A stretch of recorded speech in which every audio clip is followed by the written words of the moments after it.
Thank you. This meeting is being recorded. Whoa, there you go. Hey, Veronica, thank you so much for reading tonight. So it's my pleasure to introduce Valerie. She has done this workshop for us once before. We got a chance to hang out some in Ohio. She's just a big ball of fun and got a lot of honesty, grit, and humor, the kind of honesty that I really admire and respect. And I think that she hadn't been feeling good for the last couple of weeks. So we'll be patient with her and just do your best. And we appreciate you coming on. Thanks so much, Valerie. Thank you. Thanks for having me. And I was supposed to be on last week, but I was so ill. So thank you for rescheduling me for this week. And you're right. I am kind of a lunatic. I think the timing of this is really interesting, as it usually is. So I had to do a lot of praying. So hopefully some God will come out of my mouth. Um, and not just all my crazy, insane head.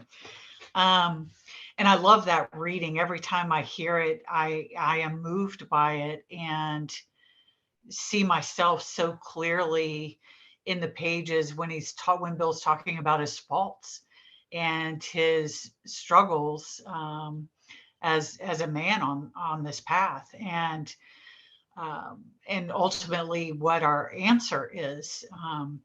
Even though, sometimes that answer isn't the one I want, or, um, I would like for that answer to be a little bit more complicated and heady.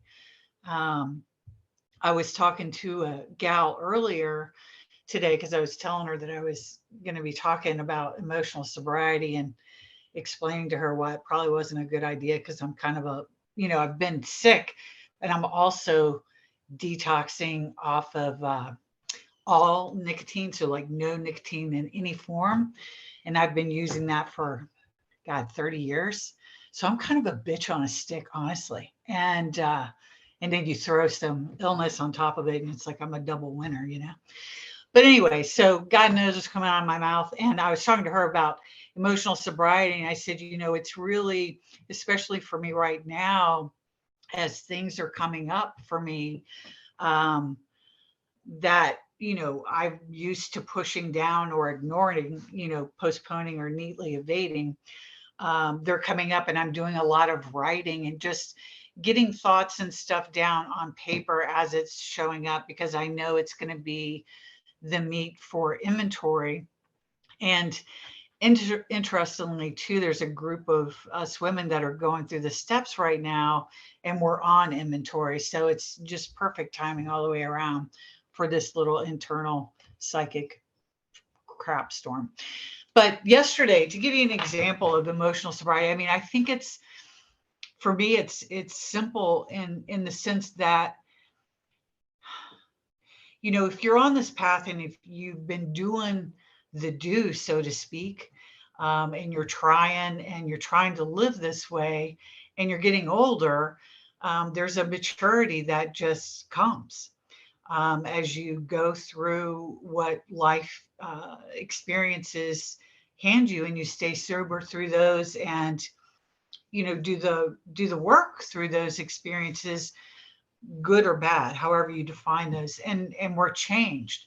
Um, so there's a certain maturity that comes with it, where I'm not as run by my emotions or needing to be right, or needing to be the best, needing to be top dog, or needing to be the center of attention or acknowledged. Um, was at the doctor yesterday, just as an example, um, and I was waiting for an hour and a half. And I don't wait well. I'm kind of a, princess on the inside, and I don't wait well. And I didn't feel well. And he finally came in, and I started to talk to him about his, the way he was handling his practice, and how he needed to change things. And he was not responding the way that I wanted him to, which it was, I wanted him to acknowledge that I was right. And I wanted him to apologize. And none of that was forthcoming from him. And he was just defensive and explaining why I just had to suck it up and accept it. Now, there is a part of me that would love to go and would have in the past gone to war with someone on that, and also gotten up and left, because he gave me that option. And my internal king baby would have, said, all right, I'm out of here. And I'm going to leave you a bad review too. I'll show you, I'll hurt me, our little MO. And, but I didn't. I started praying, and I just asked God to help me take a kind and tolerant view, that perhaps he has had a day as well. And this was just the experience I was having today. To me, that is emotional sobriety. To me, that for me today, that I didn't get angry and throw a fit, that I didn't get angry and walk away, that I didn't get angry and demand that he act the way I think that he should. And some understanding and tolerance came into that situation for me. And I was able to also apologize to him and say, I'm sorry, we got off on the wrong foot.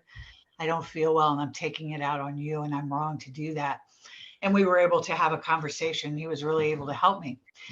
But it's things like that. This week has been filled with experiences like that for me. At work earlier this week, I was not getting the appropriate kudos from my CEO, and for a lot of hard work that I had done. And I was, pretty horrified by that, and started to complain to my boss about that, about what I thought that I deserved. And the reality is that I was asked to do something and I did it. And, I've got to look at, for me, it was an opportunity for me to look at, why was I doing what I was asked to do? Um, and I wasn't getting kudos around something that someone, it wasn't part of my job. It was something extra that I was asked to do. And I was honored to be asked and all that good stuff. And I did it, but her not giving me the kudos that I thought that she should, the way that she should in front of other people, I saw within me my dependency on somebody else's approval, saying, hey, good job. You're doing a good job. And it was fantastic and it was wonderful. And, all hail Valerie Downing. And that's not what happened. And I saw that my motives for doing what I did, what was wrapped up in that, was approval.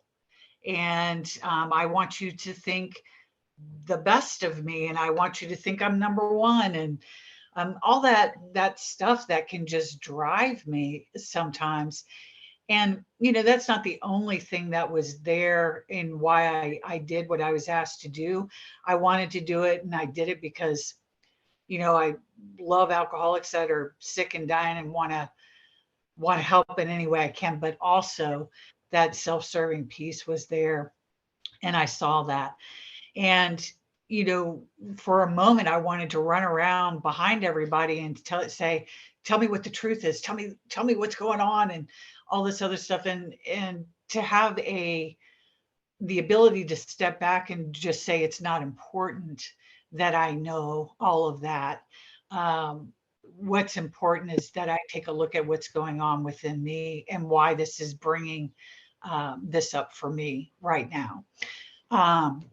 So I did that, and I'm taking a look at that, and that got written down and will get inventoried. And I've had similar, ideas and beliefs in the past that I've inventoried. I don't know that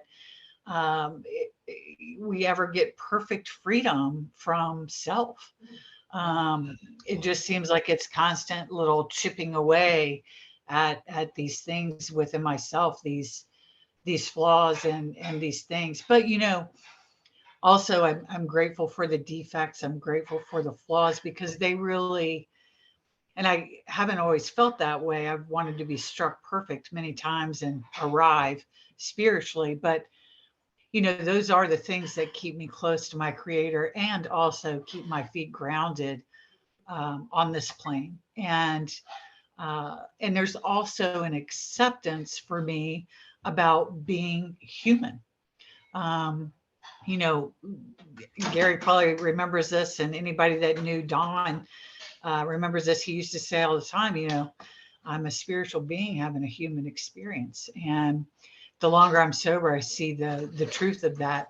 I never really totally understood what that meant for a long time, but I'm starting to have more of an experience with the truth of that. Um, so anyway, that's what's going on with me. I'm kind of a lunatic, trying to stay centered and grounded with prayer and meditation and writing and seeing what's going to be revealed next. And it's totally been a journey for me. This uncovering and discovering, as Chuck C used to say, about what's really going on within, and just becoming an adult who can take responsibility for her own actions and not try to be something that I'm not. Um, and I love too the stuff. I just got distracted with that. I love the stuff with the subconscious. Where we can be driven by so many things and not conscious of it. And then what a gift it is when we do become conscious of it and are able to submit it to our process. I mean, that's one of the most magnificent things about Alcoholics Anonymous to me, and the simple directions we've been given that are so vast, and so much depth and weight. It makes me think about, what they talk about in the beginning of the book, where it talks about we're spearheads on this, ever advancing God's creation. I mean, we really are. And it's fascinating to me, but so much that I don't understand. It really is my limited understanding. But anyway, thanks so much for having me tonight. I hope I spoke long enough, and I'll turn it back over to you guys. Thanks.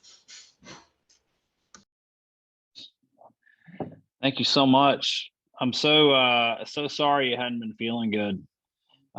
Hey, so do you think, there's a lot of these it's a lot of this conversation that happens, and obviously you can't make a huge broad generalization about everybody and that everybody's alike. But there's often a lot of talk in meetings and a lot of places like that where alcoholics have this differentiating abnormal reaction to life that other people don't have. Do you think that a lot of the stuff is human problems, or do you think that there's more of a heightened sensitivity in people with alcoholism? Well, Sam, I have no idea. All I know is what the literature says. I mean, the literature refers to, human problems. Yeah. Certainly, non-alcoholics struggle with selfishness and self-centeredness. It seems to me, seem to be a special case of selfishness and self-centeredness, of self-obsession. Um, there's all different kinds of ways I think you could walk around with that question and pursue that question. Obviously, we are, is alcoholism a mental illness? I don't know. All I know is I'm half crazy. I don't know the answer to all of that. There's a lot of different ways you could go with that, but I do think that there seems to be a little something missing with alcoholics, and our answer is spiritual, or that's the answer of Alcoholics Anonymous, is a spiritual answer to solve that problem in order to live. But yeah, I mean, I think we all have human problems. I don't think it's unique to alcoholics. Yeah, I don't necessarily think the problems are, but I think that where they talk about Fred, the car salesman, he was normal except for a nervous disposition. And I think that people who I think that there is this certain heightened sense of anxiety and control of a lot of people, and that causes people to get very self-involved. I've noticed, over all the years of being exposed to family, myself, to everybody that, to a lot of long-term sobriety people, long-term sobriety, that, it takes a lot to keep me on the rails, a lot more than it does for other people. Like I do prayer, meditation, exercise, sponsor a ton of people, do all this service work, all this kind of stuff. And if I'm off a couple inches, I just might be a grouchy bitch for the rest of the day. What Yeah. I'm saying? Like I can hand grenade something. And Yeah. I think that there's definitely something to, there's that thing that I forgot who said it, but they were like, alcoholics don't have a problem with alcohol. They have a problem that only alcohol seems to solve. And so I've got to get I think it's coupled with the idea that you have people who are generally more heightened and more anxious, but that alcohol also is metabolized in a certain way that it provides them a greater sense of relief than it does other people. I was just curious your thoughts on that. There's a lot of people on here who've been sober for a long time. And, I think one of the most valuable stories, if you don't mind telling us, what were you, like 19 or 20 years sober when you just had that kind of just Oh, yeah. experience? Oh, yeah. Do you mind talking a little bit about that? Sure. So yeah, after I turned 20, there was a lot of change in my life. And I'm going to try to find the right way to talk about it. There was just a lot of things happening. So, at that point in my sobriety, I was very, very active in Alcoholics Anonymous, every day, every night, sponsoring a ton of women, traveling all over the country, just very, very active in a lot of different things. And I got pregnant at 42 years old, and that was not planned at all. And that was kind of the start for me of a change, because my whole life changed dramatically from the trajectory that it was on.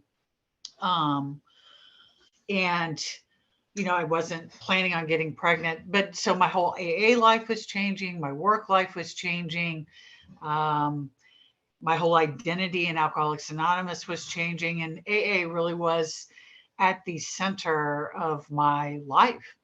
And just from there, it just kind of started a snowball of experiences, change of identity with becoming a mother again in my 40s. I had a miscarriage that was very difficult. The company I was working for was bought by another company, and it was a company that I just loved and loved being at. They were sold, and I was let go, then going to work for another company and really having a hard time there, dealing with a lot of depression. And as I was, my thoughts and feelings at that point in AA was, you just find a way to muscle through and you just go help somebody else. It was very, I did not have the self-awareness to see everything that was going on. God, I'm getting all teary. Thanks, Sam. Appreciate it. But so just going through a lot of depression, there was a lot of work stuff that was going on. I was still trying to be and do everything that I was doing before, work full-time, be a full-time mother, continue doing everything that I was doing in AA and outside of AA spiritually. And it wasn't going well. I just kind of, I think just kind of had a break. And I lost that job and went to work at another job. And my husband and I split, and that was very traumatic. And the circumstances around that were not pretty. And I didn't understand what was going on emotionally, mentally, spiritually. um, I started really grasping for answers everywhere. I mean, I don't know if Gary remembers talking to me back then, but I mean, I talked to a bunch of people and they're like, Jesus, Val, what's going on with you? Because they'd never seen me off the reservation like that. I'd always been pretty stable. And I mean, I just kind of went off the chain and had a really, really hard time. And I lost that job and was going through a divorce and um, went through a couple other jobs, and my relationships with people in Alcoholics Anonymous changed. That was very difficult. Um, it was just a lot of uh, loss and grief over a long period of time that I could never get ahead of. That's what it felt like. And then I got breast cancer, and I really think that I was predisposed towards that because my mother had it. But I think all of the emotional and mental and spiritual upheaval definitely added to that and helped create that situation. But it turned out to be a huge gift for me because, with all of the loss and um, grief and all that stuff, I had really just, I don't know why I'm getting so emotional. Sam, I'm really going to come find you and pop you upside the head. If you know me, I'm not a big crier. I know it's because of the nicotine. Anyway, it was a tough time, but the cancer forced me to let people back into my life. And it forced me to take, all I can equate it to is I had put my foot on the door and was just isolated and self-imposed. And that forced me to take my foot off the door to let people back into my life. And that's when, healing started for me. But yeah, it was just a really, really hard time. And a lot of my ideas about who I am, what AA is, what it isn't, what's my role, what would God have me be? What are my values? What's important to me? All those things were examined through that period. And I don't know that, I tell people this all the time that ask me about that. Some of that was self-imposed, some of that was just life, and some of it I think was a spiritual gift. It was my own, dark night of the soul hell. So why it happened that way for me, I don't know. I know other people have gone through similar things, and some of them don't make it through it sober, which is, so sad. In experiencing too my own hypocrisy, and then also the hypocrisy of people in AA, and realizing that we really all are, on this path together. And, we really don't need to shoot our wounded, and that everybody's going to go through difficulty at some point. So a lot more compassion from me was born out of that experience as well, and understanding the dark places that we can go in sobriety. I mean, I never thought I'd be 25, 26 years sober contemplating suicide again. I mean, that's not what the vision I had of a 26-year-old sober 26-year sober person would be doing. But that's how dark it got for me. Which, as I talk about that, I have people call me all the time that are just like going through very similar stuff, and are grateful that I talk about it, because they just, we can have so much judgment on ourselves about who we think we should be and where we should be on this path. So, yeah, Does that help? Is that what you wanted, Sam? What was the point where you felt like that you finally were what was the way out of that? What did that look like? Well, I think, letting people back into my life, and, a lot of, there's a lot of letting go. And,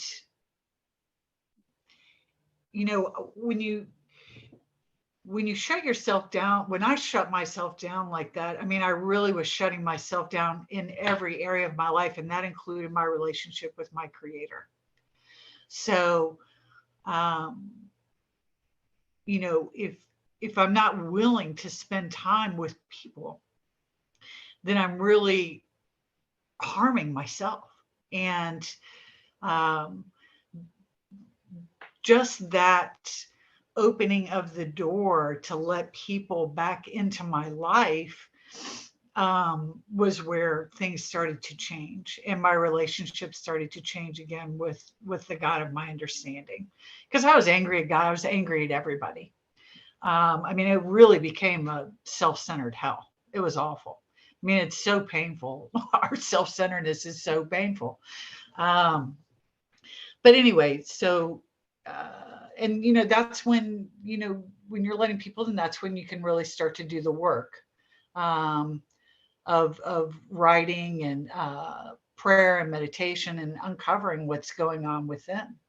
I started doing a lot of work with my sponsor, and um, he had me taking a look at a lot of different stuff, and I'm really grateful for him because he was very kind.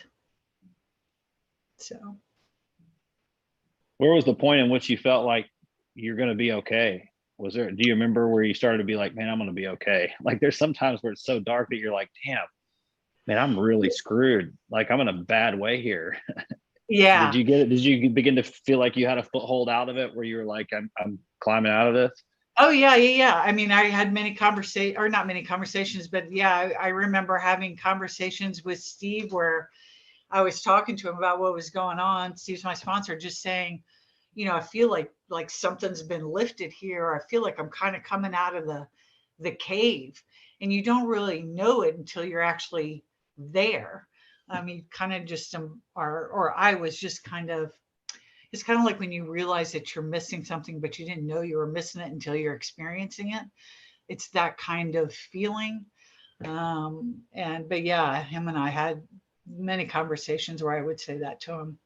Um, it just took a minute. It was not a quick process at all. I chalk that up to my stubbornness and defiance, but and a lot of self pity. So it just takes time. It takes what it takes. It's I'm just funny, glad I like was some, sober through it. yeah, some people would say, or it's easy to get to that kind of walled off, self-centered place where you start to think, well, there's obviously not a God, or God doesn't want anything to do with me, or this is not real. I mean, this is not, if he's showing up, then how is this happening? Because this is a load of shit. Like I've Mhm, had those kind of feelings where you feel that way. But then the answer always seems to be, like you said, let go more, push mhm, more all in, because mhm, I don't have anything left. And then the answer always feels like God's compassion, like more love and compassion, and my recognition and letting go of the delusion that I can do these things by myself in mhm. a lot of ways. I mean, I Yeah, don't think that it's not less God. The answer becomes, for me, it more. just always seems like more God. Yeah. Uh, anyway, well, I thought that was so. We'll open it up. Would anybody like to, or would you call on a couple people, Valerie, before we open it up, like maybe one or two people? Yeah, I'm gonna call on Gary. Gary. I knew you were going to do that. uh, I I was reminded of some of our events when you would show up, and I remember when Don and I came out the first time to carry whatever message we had to Roanoke and things like that. And then it was Jerry and I and you and a bunch of us, we saw a lot of that. I was thinking as you were sharing here that looking back on it, it seems to me that of all the stuff I've been through sober and dealt with and that, and then listening to your story, and I remember bits and pieces of it as you were dealing with that stuff, with that, and I'm looking at other people here, our good friends of mine that are on the meeting here tonight with me. And that one of them calls me up just to make sure I'm awake.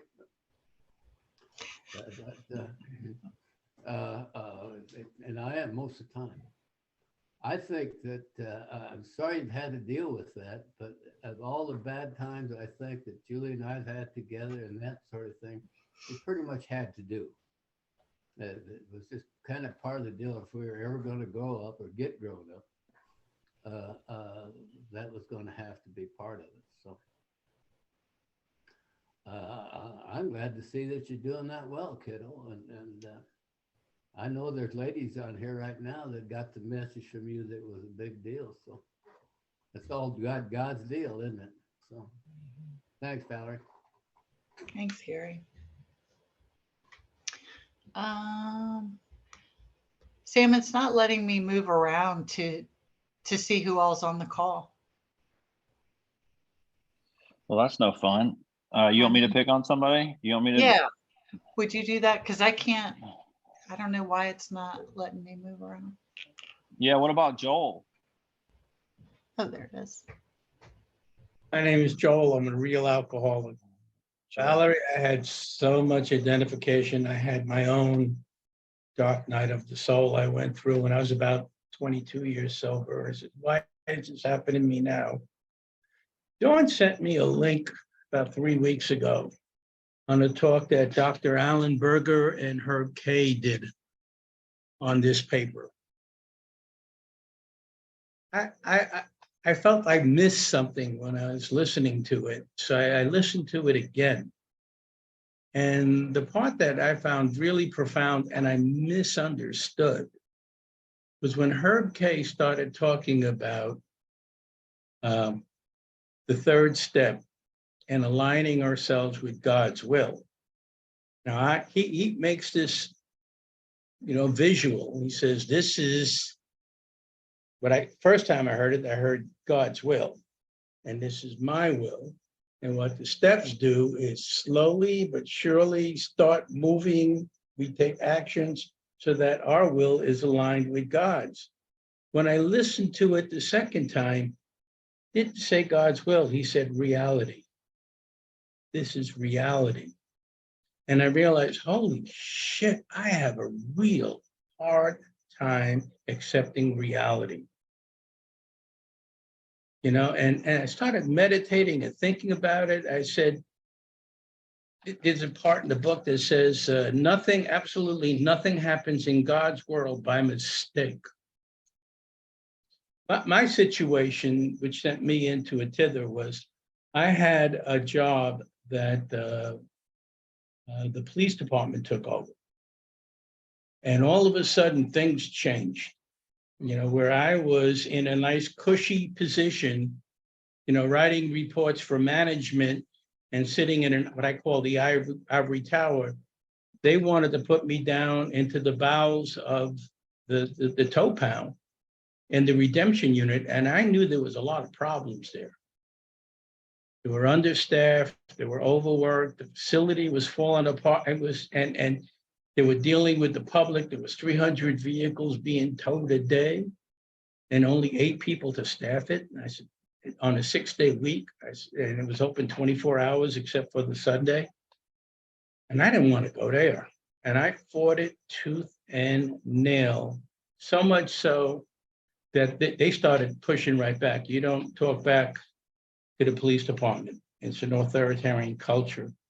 Make a long story short, I had a TIA. I had a mini stroke. And I was put on antidepressants that I couldn't get out of bed. And make a long story short, I ended up in the flight deck. I wanted to commit suicide. When I told my wife that, I was in in the hospital for 48-hour observation. What I had known at that time was, although this TIA had affected me very badly, whenever I was sitting down, and God sent me 5 new sponsees during that time, whenever I sat down and I was reading the big book to them and explaining them as best I could my experience with it, I felt great. So when I was in the flight deck, I explained that to the psychiatrist that was there. And I said, you got to get me off these pills. I mean, they're not doing me any good. And that's when Glenn talked about when you started feeling the light opening up and stuff stopped. I started feeling like God was now sending me angels and things were happening in a better light. It's also about the same time that my sponsor fired me. He was sponsored by Clancy, and I asked Don Fritz to be my sponsor.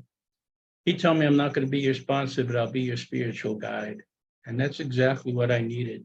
I mean, you touched on so much stuff. You know, you're going to get through this. I think for me, the problem is staying in the now, staying in the present. Mary Thayer says it's always in the present that we feel his presence.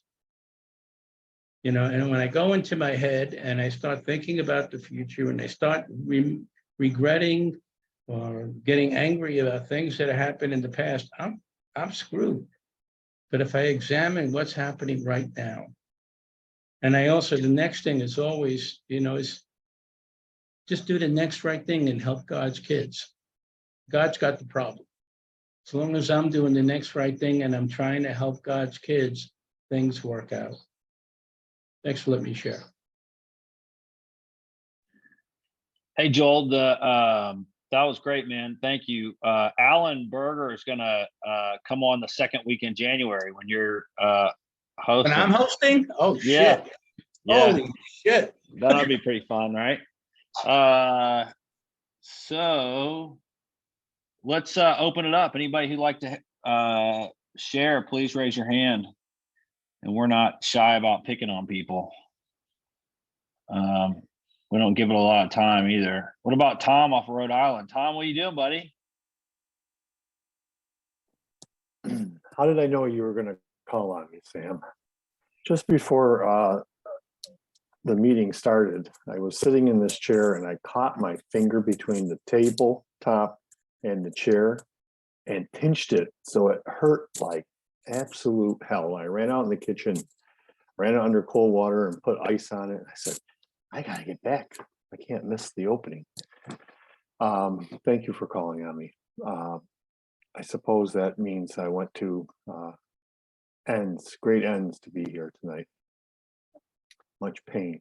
The idea that work, the job caused me incredible torment and heartache is an understatement. My wife hates it when I say this, but I have been fired from every job I've ever had. And that's, you know, before sobriety and once I got sober. I have a real problem working for others, not always working with others, but working for others. It comes from a deep-seated aversion to being told what to do. And the only real cure for that, I suppose, is working for myself, or in this case, I retired. So that seemed to alleviate all my workplace problems. But it did leave me with myself, and it left me with, you know, this idea of having to, you know, get along with others. And, you know, that's my family, my friends. And in some cases, you know, out in the world with, you know, service providers and things like that. And I'd be the first person to tell somebody to, you know, they're being faced with a unpleasant situation, to stop, pause, and take God into the situation with them. But following that advice myself seems to be where, you know, I have problems. but certainly this idea of helping others and being more concerned about others' welfare as opposed to my own has been a relief in a lot of ways. When I can, stop and ask somebody else how they're doing and ask someone, what they need before asking that of my own self, it certainly is a way to get out of, this ever increasing, self-awareness or just selfishness, I guess, is what I would call it. I have a lot of excuses for being selfish, and the primary one is that I was one of 8 children. And growing up in that type of environment, I had to fight for everything I felt I needed, and I also felt neglected. And I tell the story of when I would be sitting outside in the backyard with my dog, Savage, and I would be telling Savage all of my problems. Nobody loves me, everybody hates me, might as well go eat worms.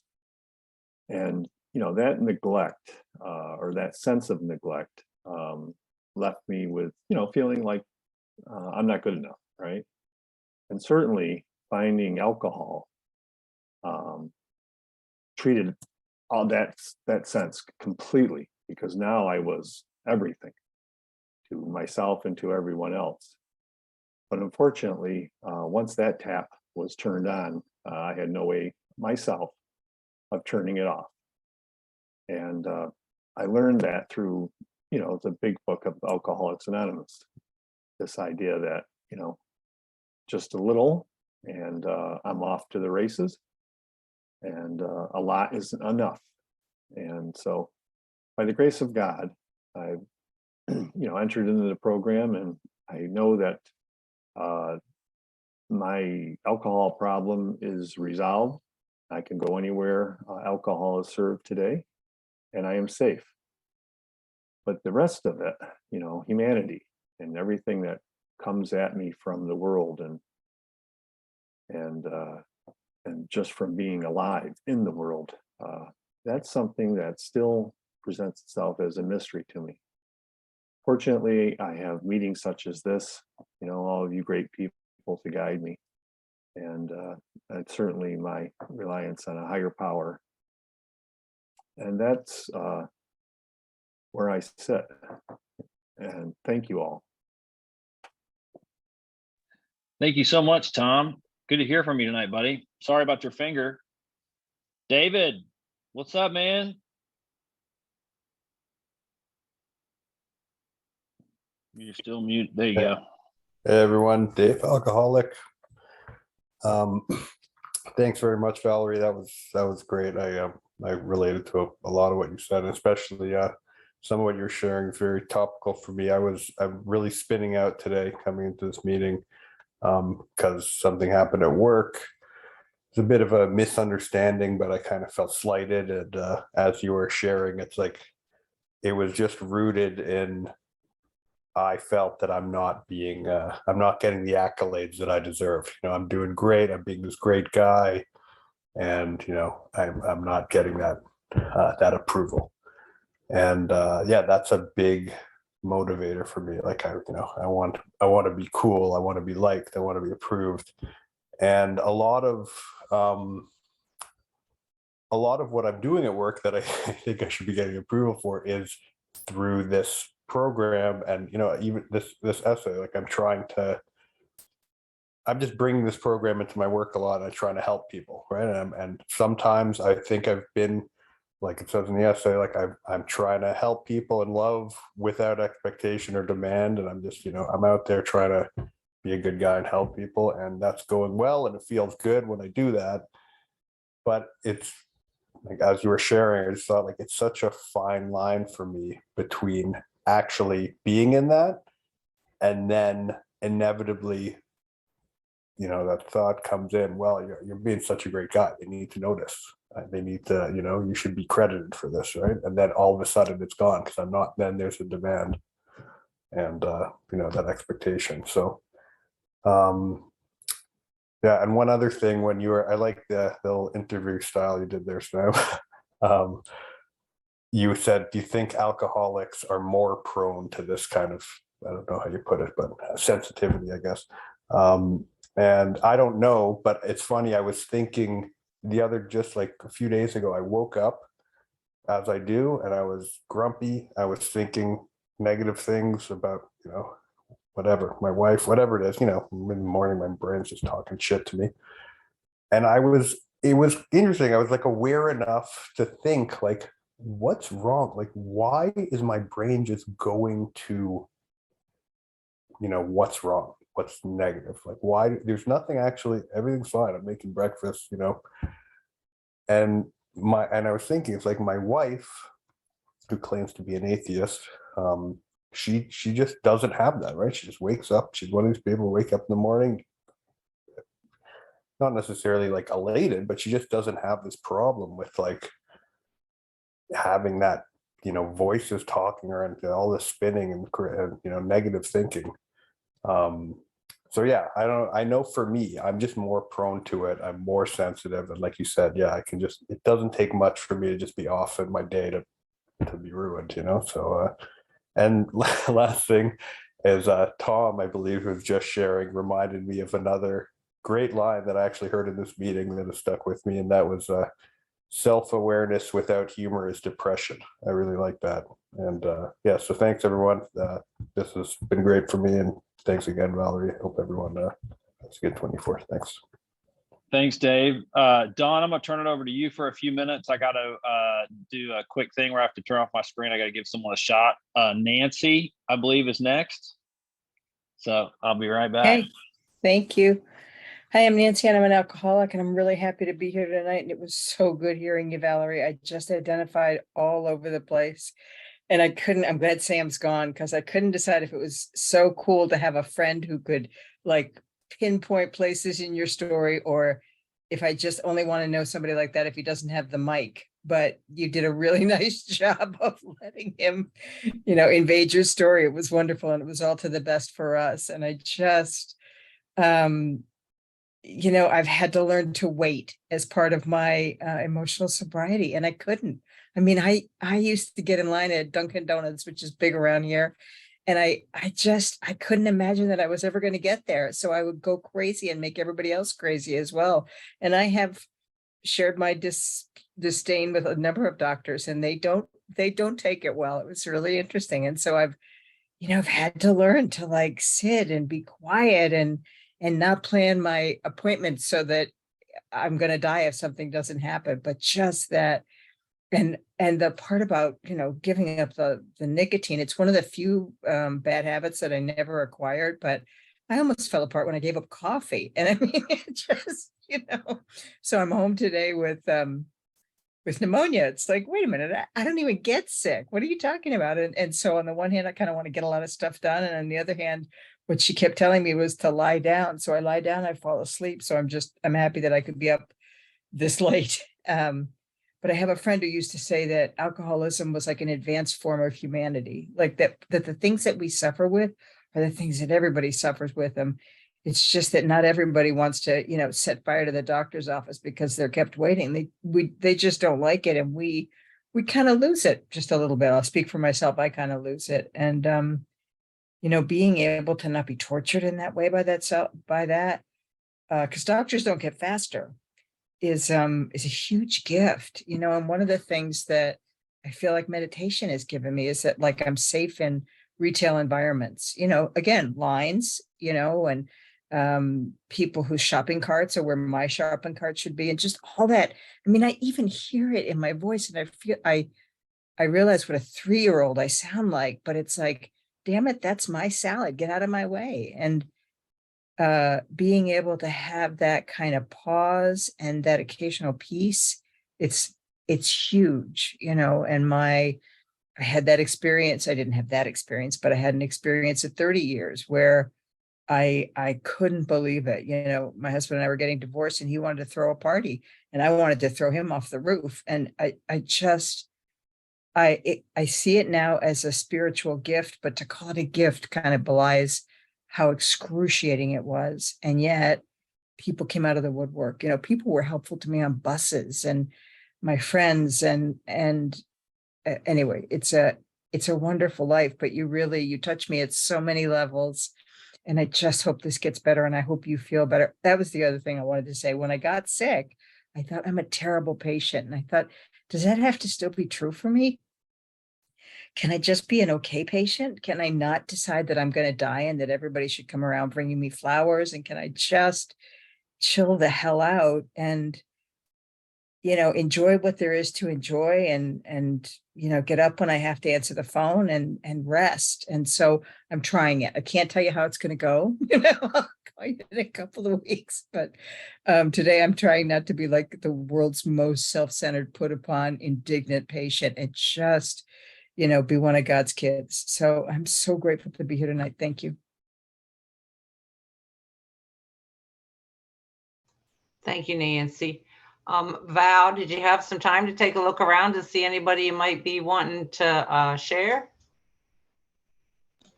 Whoever wants to share. And Nika's on here if she feels like sharing. I don't know if she's still in her car or not. Oh my God, Valerie, I knew you were going to do that. Hi, I'm Anika and I'm an alcoholic. And, Valerie already knows that I have gone through I've got my sobriety date is August 7th of 1995. And I had a complete implosion happen in my life at 25 years sober. And I lost a company a nonprofit that I built from 2011 until 2020. And the circumstances surrounding that were very, they weren't good. And so not only did I lose my company, but it was in the industry of recovery. And so all of those people were gone. Sorry, my daughter's asking for cookies. Like my whole world was shook.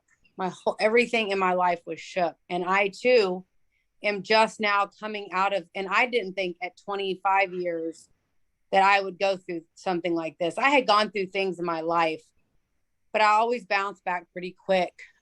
This particular time, it has taken me, here we are in December of 2022. This happened April of 2020. And I am still wanting to push people away. Everything that Valerie said is exactly where I am. Not as much as I used to be, but I am at a place of, where the emotional sobriety starts blaring, and my alcoholism starts to tell me that I don't need the program, that I don't need to talk to anybody, that you're against me, everyone's against me. I wake up with those thoughts like the gentleman was just talking about. That is, immediate negativity. You're not worth anything. You forgot to do something yesterday. You're not making enough money. Your house isn't good enough. The thoughts just go, right? And I'm like, I literally seek God on a daily basis. Why do I still have thoughts that are not of God or not, spiritual? And what I'm learning through this process, and even in my darkness, my dark night of the soul, which is so fun, is that I must be in these places so that I can seek God. It's the only, he knows me and he knows that I am going to, and what I've found in these places is that I seek God so much more in these places than I do when I think I've got it together. And I start to become a member among members, a worker among workers, because my ego and my identity is no longer tied to anything but God. It's not tied to friends. It's not tied to a job. It's not tied to a fellowship, a name. It's tied to a power greater than myself. So I'm just super grateful to be here. I'm super grateful that I am was called on, and thanks for letting me share.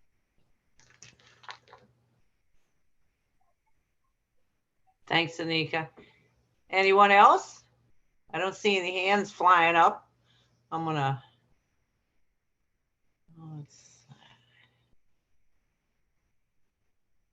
Veronica, Santa Fe. Hey everyone, thanks Dawn. I'm Veronica, alcoholic. Valerie, wow, there's some stuff going on there. It's you were talking about, how, like, I'm just the summary, let's just say overreacting or reacting differently than normal people. And I've been thinking during this meeting, I know that I'm sensitive, and I don't mean in the nice way. I'm talking about oversensitive, not sensitive to others, just sensitive, the how dare you sensitive. And I was thinking about, how the types of people that I deal with, and look, my life has, I don't know what, I kind of know what's going on, but it is a hell of a lot. It looks and feels and tastes a lot different now than it was 6 years ago, when I moved here to the United States, and I landed into AA 6 months arriving into the USA. But back to my illustration is that, and I was thinking about the people that I know, and I mostly only deal with other alcoholics now. So I definitely see sensitive, even it just seems to be even really practiced people still have a tendency. That's just my observation. My point actually is that, and then I thought about, well, what about all the, the people that aren't alcoholics, Veronica, that you know, or that you have known? And it kind of occurred to me that I think I've been like a little bit of entertainment or comic relief in some way, maybe not comic in the way, in like being around them. But I have also noticed that truly sober, maybe not even non-alcoholic people that are really balanced, I can see that they respond. They actually just operate differently in their life. And so when you ask that, you kind of ask the question, and I know Sam talked about it as well, is that, well, why do we do this, or how do we do this? I don't know that I will ever be able to do anything differently. I may at best be able to pause, but there's definitely something, I don't know. I've come to realize for me that pausing, here's what I thought pausing was. Someone says something or does something, or something happens, and I go, pause. And then I answer, and I'm coming to realize and experience that a pause can be a day, can be a month, it can be a year. Some pauses I'm still sitting on for a couple of years. And now I don't know if regular folk have to do that, but I do. That's just how it is for me. It just takes me, and this is with seeking counsel from my, when I say counsel, I'm talking about, like from my sponsor, from others that I admire and I like the look and the sound of their sobriety. That's just, what happens, or what is required for me. So I've also, the subject of, this head chatter stuff coming up. I'm just coming off the back end of 4 weeks of being pretty sick with this flu.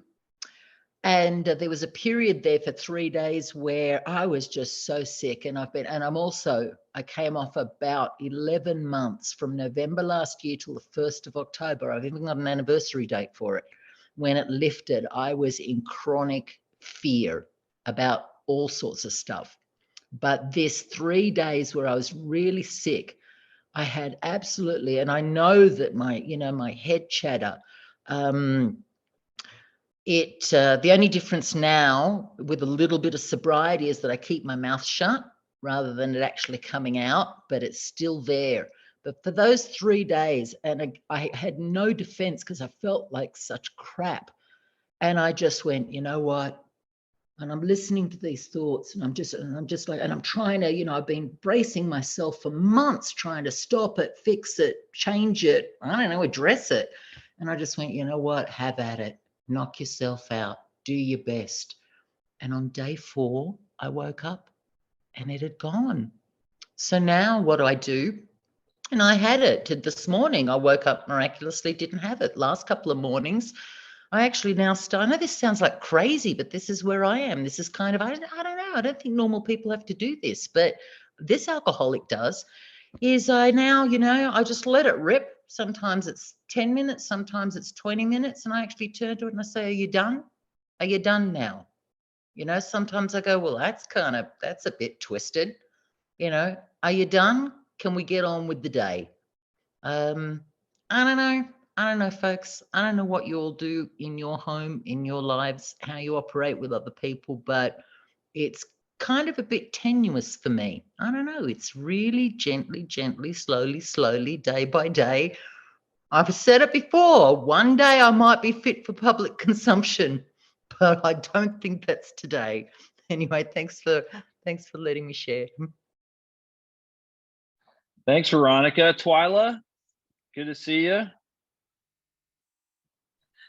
Hi, everyone. My name's Twyla. Excuse me, I'm an alcoholic. And Valerie, I'm sorry you're sick, but man, you just made me well. A lot better. So thank you. And Veronica, I love you. You've been a great support. It's just hadn't even been a week yet, right? So, well, I will just tell you all where I'm at, and that is, I'm just so thankful to be here with you all. And the best part of my life right now is that I do have a higher power I call God. That is the greatest gift I've ever could imagine. And I do get to talk to God every minute of the day if I want to. And what a gift. I mean, I didn't know that before I got sober. I mean, I always thought it was like the bad words, God, this. And that has never entered my mind this past week, not even a week yet. I shared last week. And, the truth is, I am totally at peace. I am totally at peace and have been since last Saturday when I found my partner dead. And what I said to him there, I said, you know what, Bob, you did it. And I know you are totally at peace. You are with God and the angels. And I really know that in my heart of hearts. I do know that. I just got off the phone with my mother, sharing this news with her, and my mother is 88. Oh my gosh, things have been coming to me this week. So many wonderful people all over the place. I mean, people I don't even know. I don't even know their names. It doesn't matter. It's like, it's just their heart, it's all heart. And with my mother, she likes to worry. I think it makes her, I don't know. She's always been that way. I know her, and I know her really well, and she knows me really well. And tonight she was just like, well, Twyla, I'm really worried about you. And I was like, Mom, don't. Why? I'm fine. I'm at peace. She goes, well, you just haven't hit the grief spot yet. I said, well, maybe not. I don't know. We'll see. But right now I'm just fine. And I know Bob is better than all of us put together. So that's the great news. And that's all I really need to know. And all these questions I have sometimes about what if this, that, and the other, it's like, none of it matters, really. When it comes down to it, it just does not matter. And I can try to make it matter. The truth is, it just doesn't. And I love you all. I just am so thankful that God is right here with all of us, no matter who you're, how you believe in your God, or your understanding, your higher power, right here, right now. So thanks for letting me share, and I'll see you around. Thank you. Hey, one of the things that we're so sorry to hear about your loss, Twyla. I'm so glad to see you here a second week and really appreciate your share. One of the things that helped me, some of the outside reading that I did during some real kind of dark nights. I remember I'd just gone through this divorce, and the company stuff was just, my company was falling apart. Had gotten bought out by one of the managing partners, and all this, what seemed to be horrible shit was happening around me. It just seemed like it was just raining shit, and I'm in my bed one night, and I'm looking, and I pick up this little book called A Way to Love from Anthony DeMello, or The Way to Love from Anthony DeMello. And Mark Houston used to talk about that book. And there's a couple essays in there that'll just completely transform your thinking, And there's this essay It comes out of a little, there's, it's in a language of the heart, but it's also in a little book called The Best of Bill. And I used to read this essay and The Way to Love. And then I started reading The Untethered Soul, which just really, really helped me. And then also really like this author, Brennan Manning. He wrote this book called Signature of Jesus and Ragamuffin Gospel. But so is there any good reading for you, Valerie, that any outside reading that you enjoy doing, or anything that's really kind of touched your heart? Or Yeah, I mean, I read a lot, and I read a lot of outside literature. I'm a huge fan of the Christian mystics. One of my most favorite is Francis Fenelon. He was a mystic, I think the 14th century, but he's probably my favorite as far as Christian mystics go. But I mean, I read a lot of I love The Untethered Soul. That's an amazing book. Shoot, I could just look behind me and just I'm just a huge reader. I love, I think it's really valuable. And, I think it's interesting too, when we start reading other spiritual literature, so much of it for me, I was like, wow, when I first started reading, I'm like, oh my God, this is in the big book. How did they know? Did they read the big book? There's so many commonalities on the spiritual path. And there's so many different ways to describe it, but it all basically is going to the same place. I've said for a long time, all great spiritual paths are about service to other people, all of them. That's what they all boil down to, is getting rid of self and finding a way to be of service to others. And but anyway, I'm trying to think the thing that I've read recently. I went back and looked at Francis Fenelon. He's amazing. He talks about, I was going to see if I had it out. He's got a quote in there, like, he's 14th, 15th, 16th century. So his language is a little, old. But anyway, he talks about, don't be horrified when you start to see who you really are by the spiritual light that you've been given.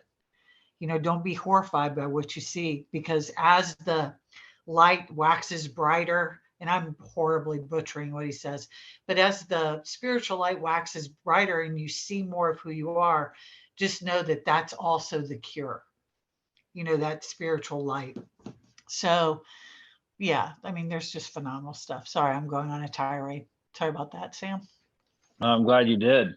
On the other side of all that stuff that I brought up earlier, did you feel like, I think it's also important that people realize that this too shall pass. And, like I had all that stuff now. I mean, I had all that stuff stripped from me, marriage, job, all that stuff. I'm now happily remarried, own a company that own that same company or own a part of it, all that stuff. It all changes and it all comes back, or it all changed to me. What's my attitude change? And you said one of the common themes is being of service to other people. And the other big one, Sandy Beach used to always say, is letting go. Like just let go. Yeah. Yeah. Yes, he was always talking to me about that.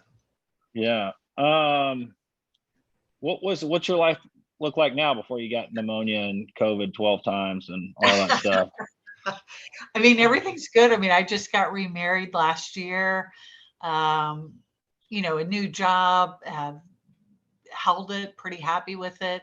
I mean, my life is good. My life is good. I mean, I made it through all that difficulty and stayed sober, just celebrated 30 years not long ago. It was just a period of time in life and in sobriety. So it's all good.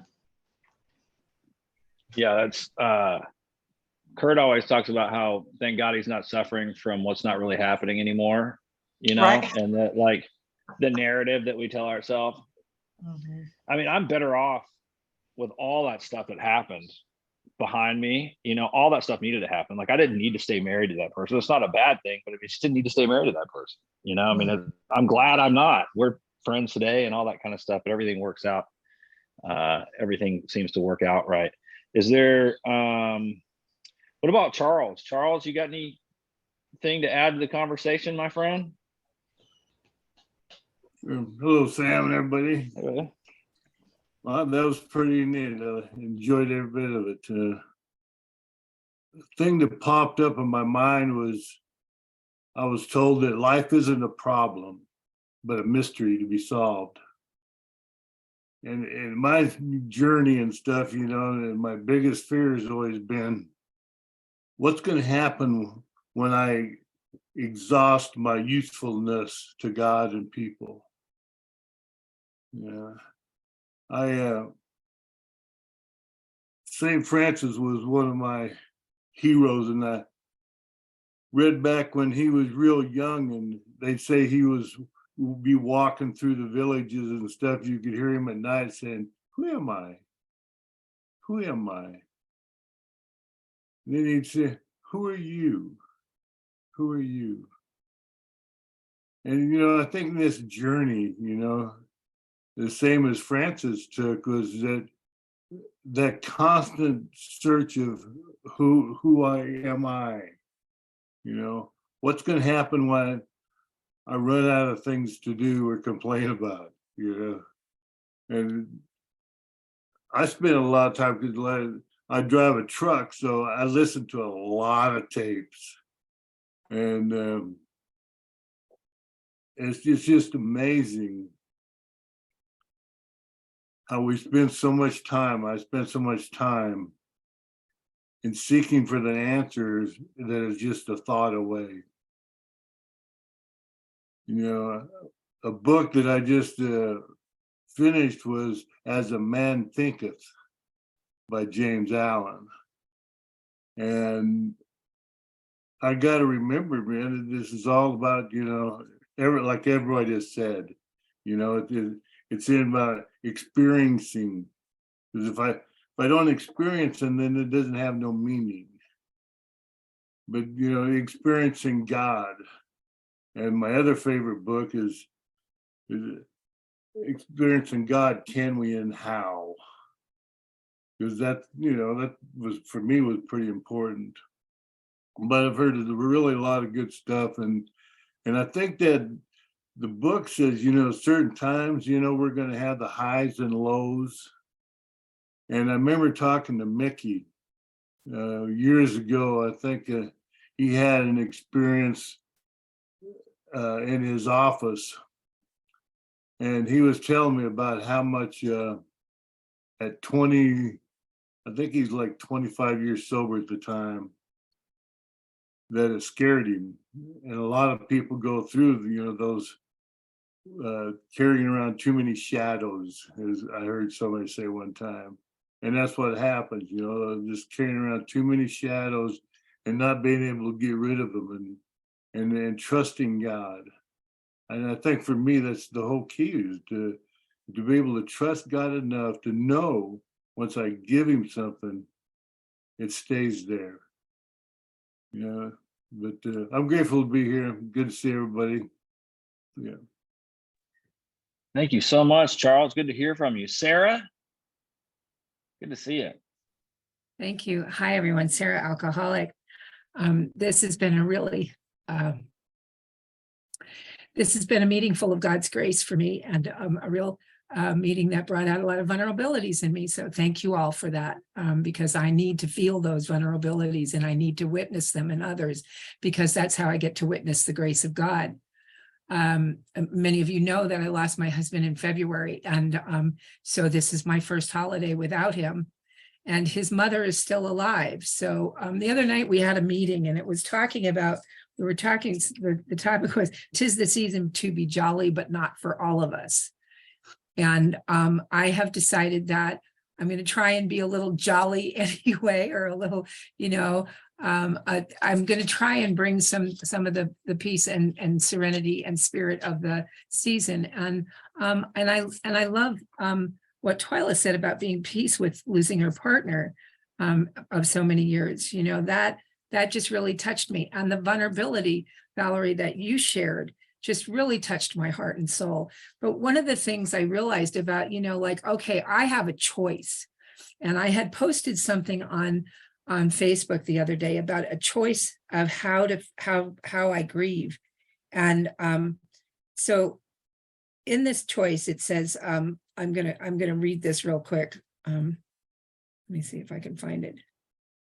Oh no, wait. Okay, I'll see if I can find it. But it's basically like you can be stuck in the past and be all crying and worried about the past, or you can, embrace what you have gotten from the past and bring it with you into the future and bring it into now. There was much joy and laughter and love in my life with my husband. And, for me to not remember that and only remember the sadness of the day he passed, or how sad it's felt since he passed, would be kind of an insult to him. I need to embrace what I had and bring that with me into my life as it is now. While this meeting was going on, I got a call that was a scary call. I got a call from the nursing home where my mother-in-law is, and they had given her extra meds, 2 extra meds, Depakote and Seroquel. Now they assure me that everything's okay. And I'm saying, well, how the hell do you give her extra? How did you give her 2 extra meds? Well, they had a mix up on the med card or something. And I'm thinking, okay. And they assured me everything is okay. And that they're contacting the doctor and they're watching her vitals, and they're going to watch her for 3 days. And they're assuring me that she might sleep, pretty good tonight, but, it shouldn't be a problem, but I've heard that before. I've heard it's no problem until it is a problem. And so that put fear in me. And what I decided was, again, my grief, my choice with my husband, my choice as to how I look at that situation. Am I going to get worried about it, or am I going to say, okay, this is what's happening, and okay, God, where are you leading me in this situation? And that's where I choose to go, is, okay, God, where are you leading me? And in the last 9 months, God keeps leading me in the direction he seems to want me to go. And I have just said, okay, and let it go. And that is the most freeing thing in the world, to find acceptance where I'm at, to be okay where I'm at, even if it hurts like hell, which it does. Right now, it hurts like hell. I miss my husband so much. But I'm okay, and I have all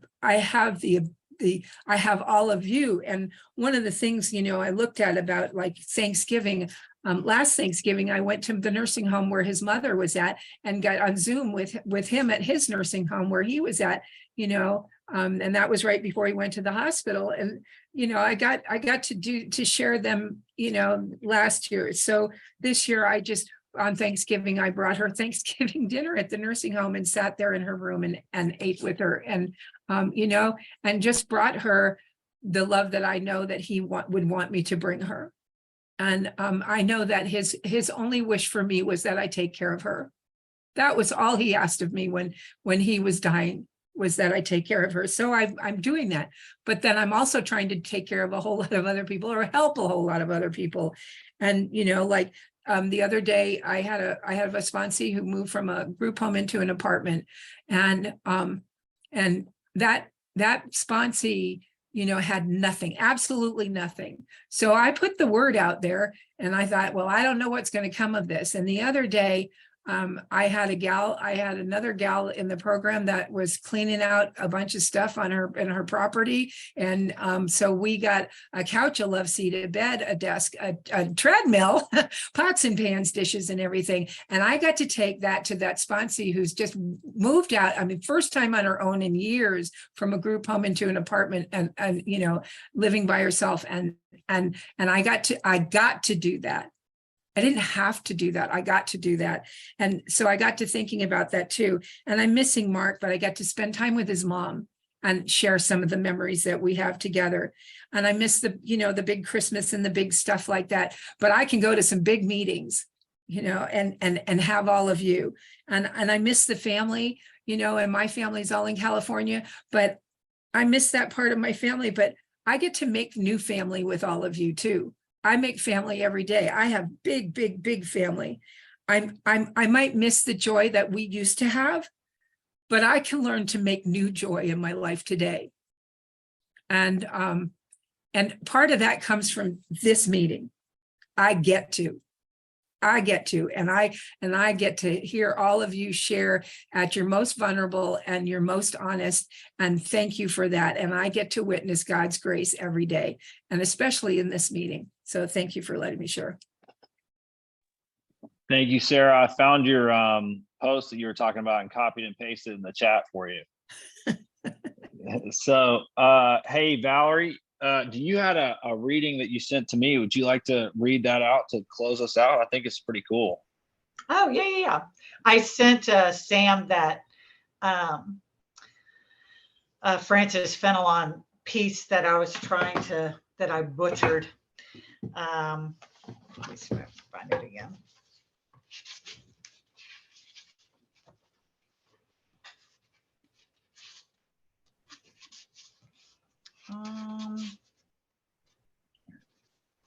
If it's perfect, though, it was exactly what you were talking about. Yeah. I'll just read it off the text. Let's see if I can keep it straight. Okay. He calls it a prelude to prayer. He says, as light increases, we see ourselves to be worse than we thought. We are amazed at our former blindness as we see issuing forth from the depths of our heart a whole swarm of shameful feelings, like filthy reptiles crawling from a hidden cave. We never could have believed that we had harbored such things, and we stand aghast as we watch them gradually appear. But we must neither be amazed nor disheartened. We are not worse than we were. On the contrary, we are better. But while our faults diminish, the light by which we see them waxes brighter, and we are filled with horror. Bear in mind for your comfort that we only perceive our malady when the cure begins. That's a little quote from Francis. Oh, yeah, it's beautiful. And as the light of our awareness grows, you know, you're able to see a lot of that stuff that wasn't there before. And it's just one of those things that a lot of people talk about having that experience of having some humility towards yourself, just like in that essay, have some humility towards ourselves, towards others, and towards God. I mean, anyway, was there anything else you'd like to add before we shut her down? No, thanks for having me. Hey, thank you for a great meeting. And we'll close this out in the normal fashion, and we'll just mute ourselves and go to our inner room and say the Lord's Prayer or a prayer of our choosing. Thank you.